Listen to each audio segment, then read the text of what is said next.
know if I said good morning, church, this morning, but it's just good. Good to be with family. It's good to be where we were celebrating with extended family, but there's nothing quite like nuclear family either. And we think of you that way. Not in the dangerous reactor sense of nuclear family, but in the joyful sense of close.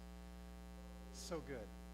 See, I think I just got turned off. I think that's not that. Well, that's it right there. You're done.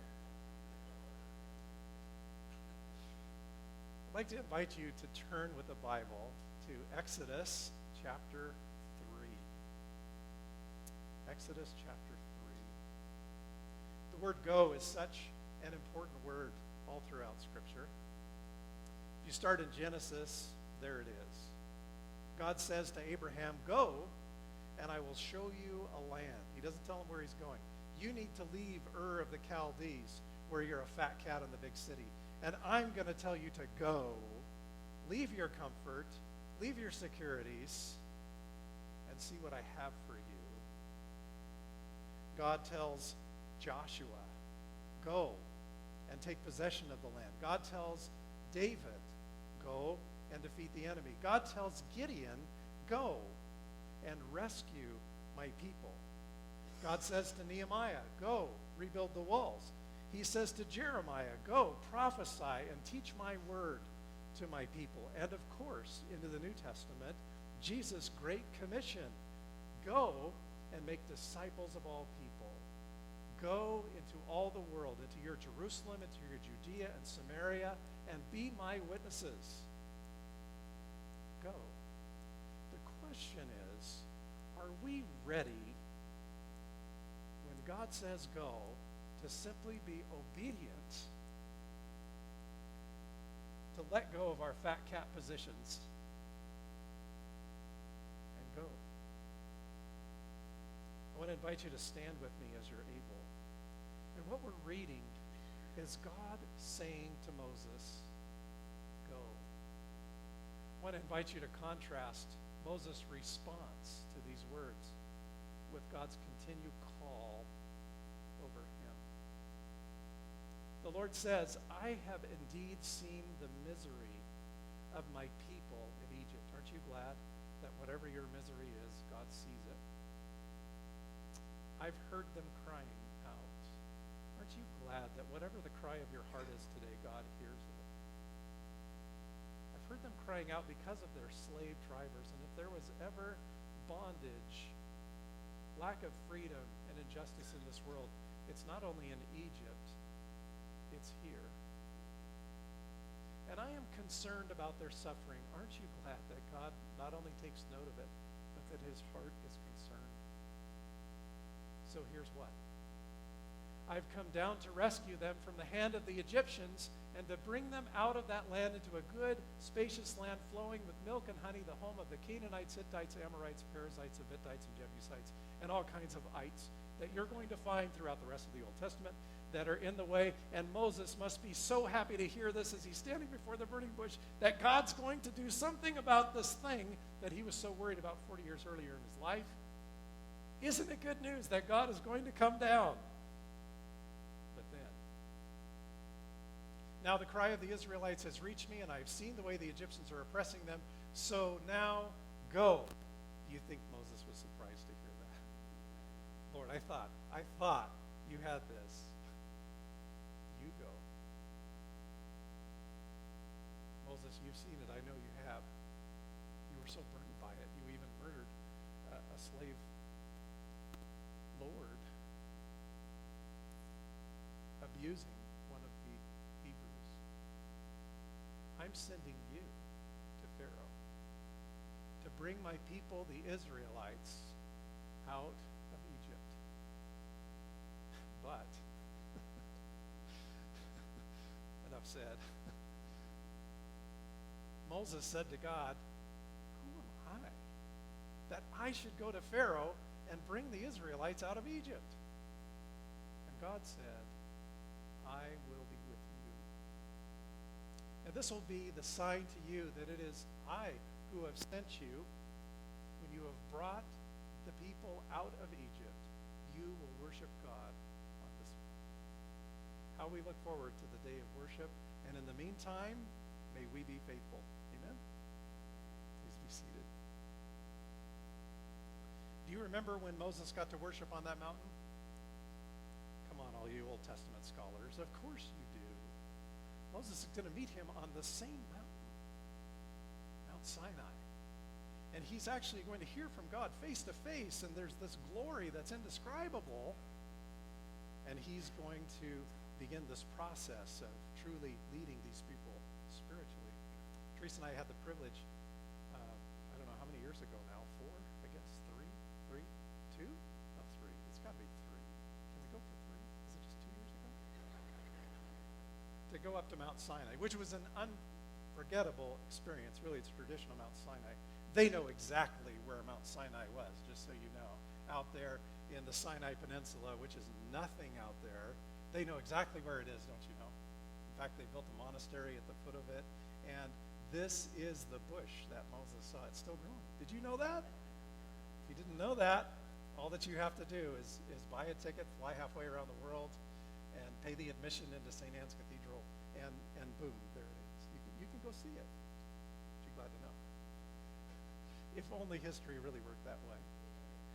We didn't get to see it because one of the monks was sick. This is a true story. They locked us out. We went all the way around the world and didn't get to see the burning bush. It's no wonder I want to go back to Egypt, right? That's what it is. But we got to scale this mountain, hike it, camelback and on foot, and hold a worship service at sunrise. It's at sunset. What a beautiful experience. God is faithful to his promises. Let's hold that in mind as we think about the challenge of this word go, because go is something we often don't want to hear. Go means change, and change means loss. Go. Heard a wonderfully funny story this past week from our superintendent, Jim Lashana, who used to be a basketball player. He told this story about a teammate who never got to play. He was always on the bench until things changed. So he had sat game after game after game, just waiting for his chance to get in. So his last game of his career, last game at home, I don't know if senior nights were the same in the 70s as they are now, but last game at home, this guy decided to play. I don't know if he thought it was a prank or whatever, but he was a kid. And so he decided that he would show up on the court wearing nothing underneath the warm-up outfit that his basketball team wears. And so, of course, he had told all of his buddies, this was pretty funny, you know, he told all of his buddies what he was doing and so forth. And, of course, he didn't tell the coach. Just a few minutes into the game, you know what's happening, right? You know what's going to happen. The coach points at the end of the bench and signals for this player to come in. Well, I'm told the player gets up with a mortified look on his face, and he's slowly approaching the coach, and all the kids are just loving it. They're just dying. They can't wait to see what happens next. He makes his way to the coach, and then there's this dialogue. The kid actually saying no to the coach and whispering in his ear. And as soon as he whispered in his ear, the coach is not happy and sends him back to the end of the bench. Wonderful story. When God says go, will you be ready to go? Moses, I think, helps us, really, chapters 3 and 4, this extended dialogue of Moses standing before a burning bush that's not consumed. So mysterious. It certainly caught his attention as he was tending the sheep and the goats of his father-in-law. And he comes upon this bush, this mysterious bush in the backside of the desert. He's only there because he's in hiding, really. He has committed a merger in civilization in Egypt, and he's run away. And he started a new life, and all of that was 40 years ago when he used to think about God's people. Here he is in front of this bush, and you have this 2-chapter dialogue.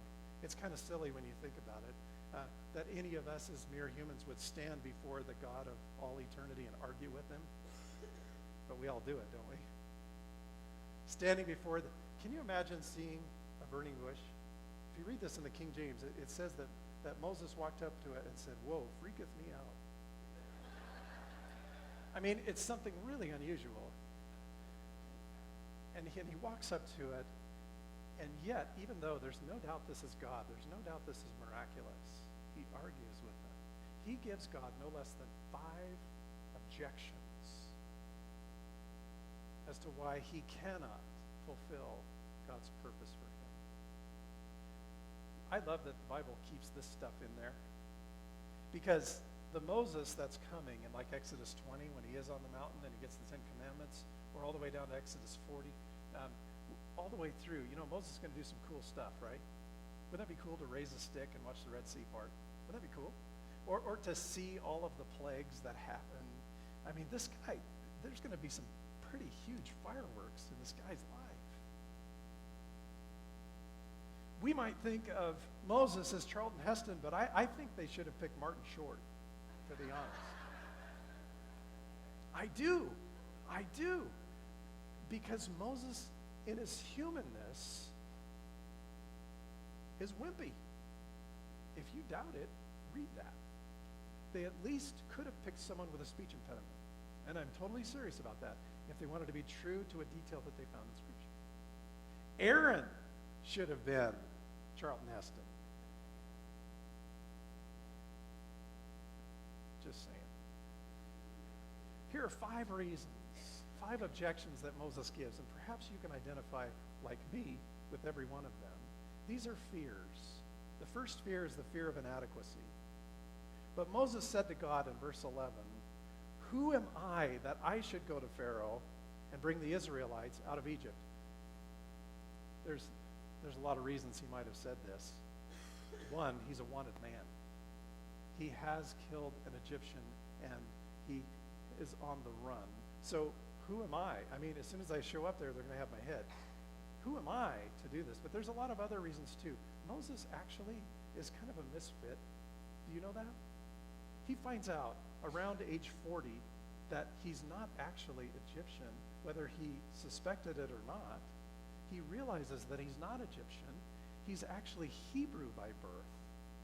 Even when his name is used, Moses, which I'm sure is the Hebrew name for him versus whatever he was called in Egyptian, Moses means drawn from the water. When we picture Moses, we picture Superman, but we're talking Clark Kent here. Drawn from the water is a reminder of his humble beginnings, that his very life is a gift from God. That what happened to him is that the Pharaoh at the time had ordered the slaughter of all of the Hebrew babies. And so in order to save this baby, Moses' mother put Moses in a basket in the reeds in the Nile River to try to save his life. And lo and behold, God's providence, God's plan, sure enough, the Pharaoh's daughter, who is bathing in the river, finds him and rescues him. So Pharaoh is raised as royalty. He's raised as the Pharaoh's grandson. Imagine how difficult that would be to realize that you actually don't belong in that palace. He's kind of a misfit, just so we understand that. And apparently, God's call in his life doesn't begin with the burning bush in the desert. It begins with a burning in his heart much earlier. When he sees the mistreatment of the Hebrew slaves, he steps in. Not in the right way. He resorts to his own measures to deal with it. But he lashes out and he kills an Egyptian slave driver. He cares at that point. He runs to the backside. He's got nowhere to go, really. He ends up finding his wife, Miriam, marries her, is taking care of his father-in-law's goats, minding his own business, and he comes upon this random bush that's burning. I love the way the Message renders those. Well, here's several renderings. Today's English version, "I'm a nobody, how can I go? How can you expect me to lead? I'm not the person for a job like that," in the Living Bible. "Why me? What makes you think I could ever do that?" Have you ever said this to God? Now, I look in every one of these translations, and God's response to this objection are all the same. It's worded this way: I will be with you, or I'll be with you. Same thing. God's response to our asking this question, who am I, is you're asking the wrong question. It's not about you. I will be with you. We all do that, though, don't we? Who am I to do this? It's our first response. Do you know when you see a photograph of a group and you know that you're in the group, the first thing your eyes automatically do is look for you in the picture, right? That's a secret about life. Many people have not recognized what you're wearing today, but you know what you're wearing today. We're very self-conscious people, but most people really don't care. Just so you know, be comfortable, be relaxed. This is what we do. There's the challenge. But instead of considering that God is the one and this burning bush is a pretty amazing thing, I better think about this. Who am I to do that? Second objection, I think, is the fear of the unknown. Moses says to God, suppose I go to the Israelites, we get hypothetical, and say to them, the God of your fathers has sent me to you, and they ask me, what's his name? And in a way, that makes sense, because in the Egyptian culture, their gods were named, and they would understand something of this. And by the way, this question makes no sense, because obviously this is a God that they've never heard of. So if he mentions a name to him, then they wouldn't recognize it anyway. You know that he's just stalling, right? You know the bottom line is he doesn't want to go. But this is the fear of the unknown. What then shall I say to them? Let's give Moses credit here, because he's at least asking the right question. He was asking, who am I? Now he's asking, who is God? And God's response is this: I am who I am. In other translations, perhaps more accurately, I will be whomever I will be. This is what you're to say to the Israelites. I am has sent me to you. This is my name forever, the name by which I am to be remembered from generation to generation.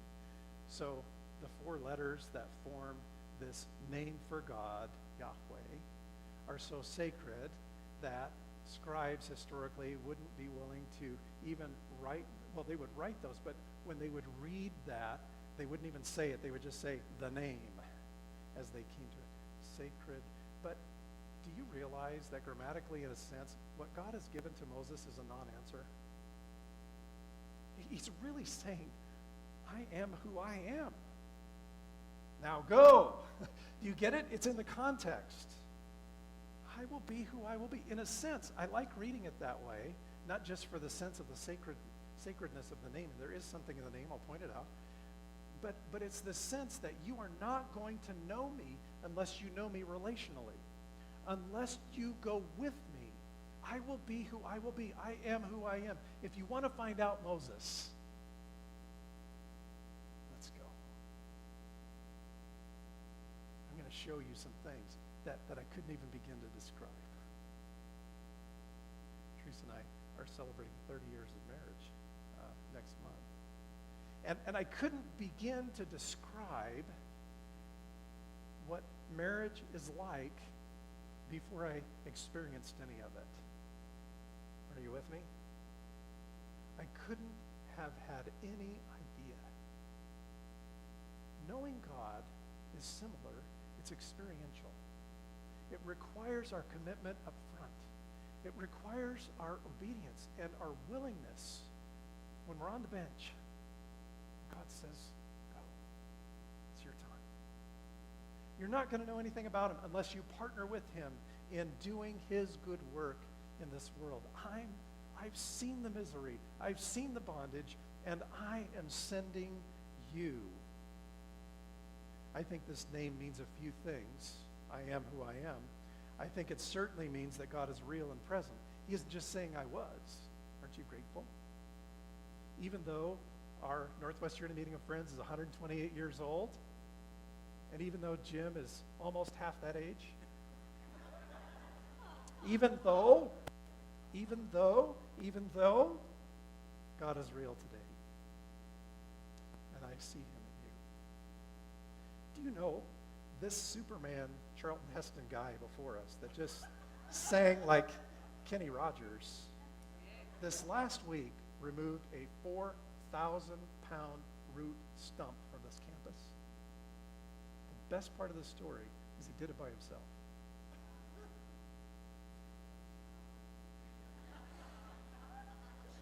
And this time he didn't break anything.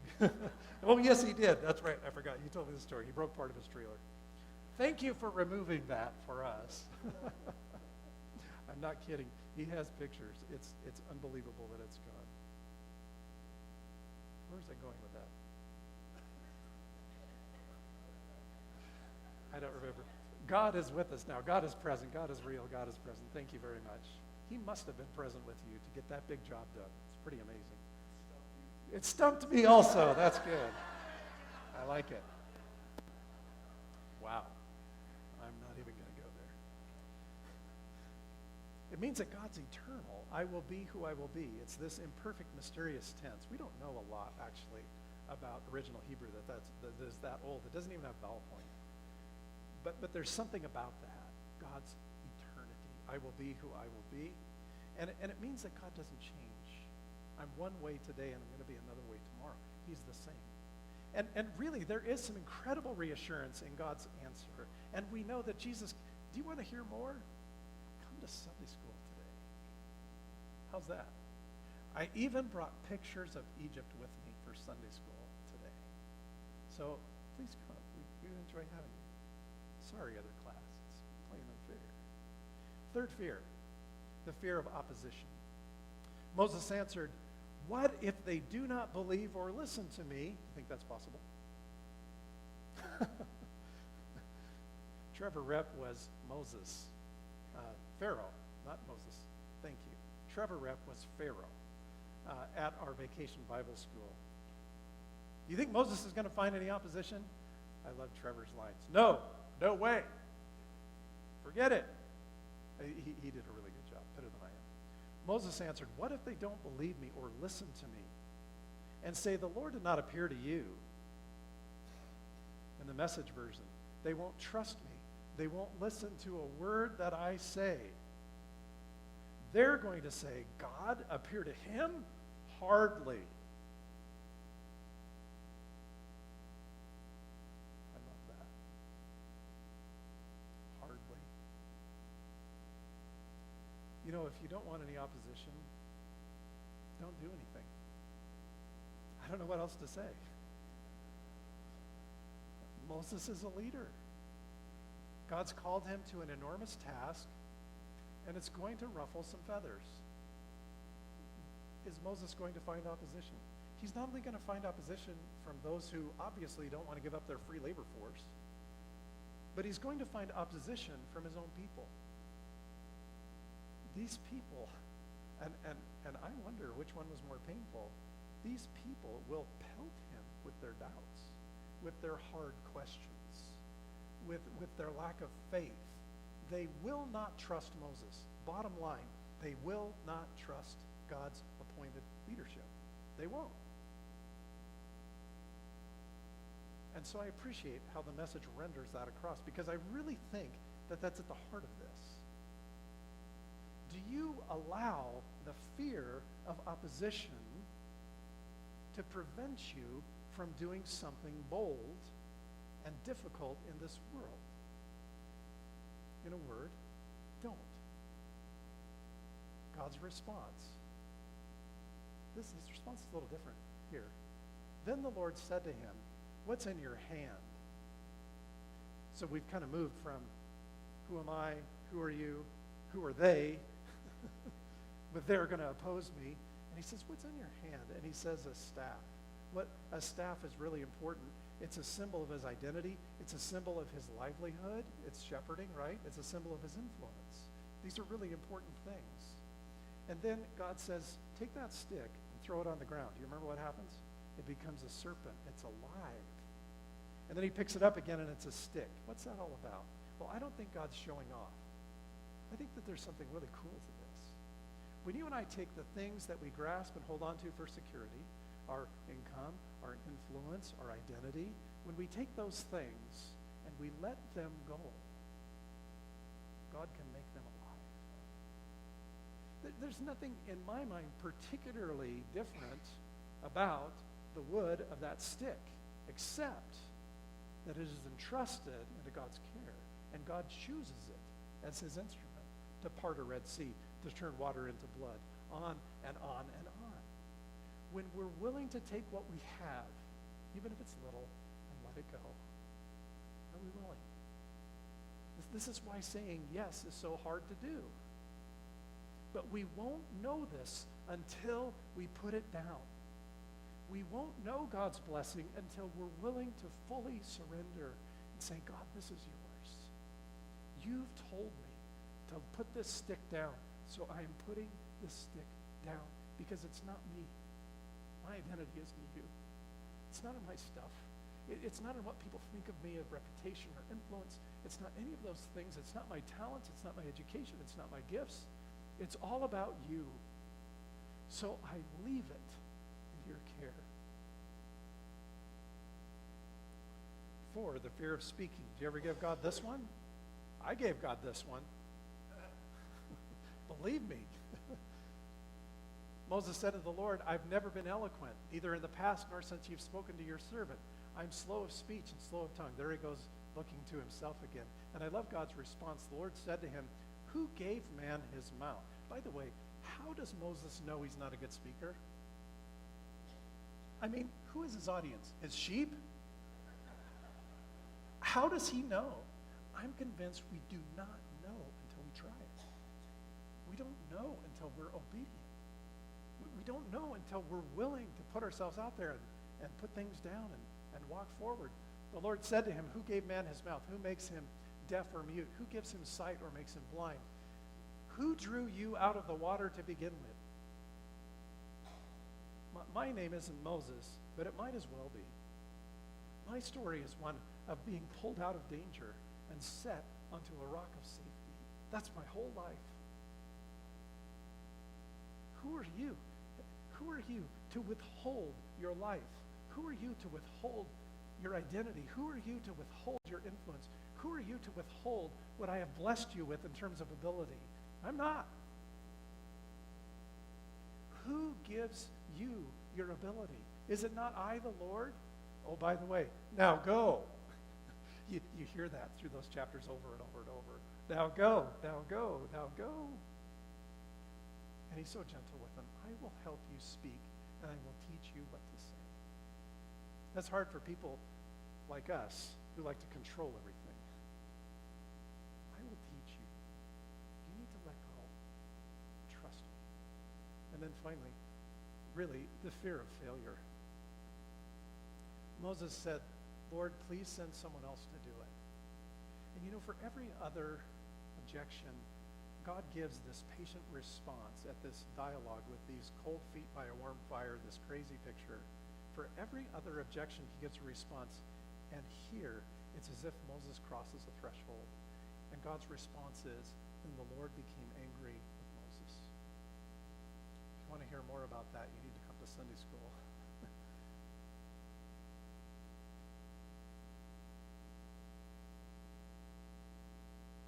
God's work is so very, very important.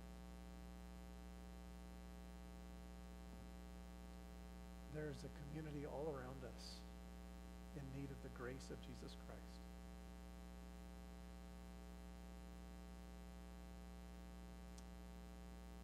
And nothing less stunning than a burning bush, but really on a cross.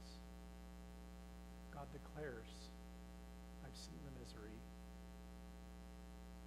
I've seen the striving, I've heard the cries, and I care about that. So now, go. Will you pray with me? I'm going to invite us to prepare for our closing song. Heavenly Father, prepare us for the future you have for us. I think about Moses standing there at that bush at least 80 years of age. So afraid, so insecure, so doubtful. Doing as we all do, looking at his inadequacies and the things that he doesn't know, and being afraid that not everyone will approve. we are.